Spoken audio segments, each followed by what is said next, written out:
আলিমা এসে পড়ো। আর ওই জায়গায় মানুষ চলাচল করতে দেখে জিনিস পড়ে রয়েছে। হ্যালো গাইস, নামো গাইস।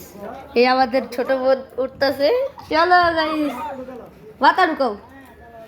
ঢুকছো? এবার আমার ধরো। আরো দেখো গাছ।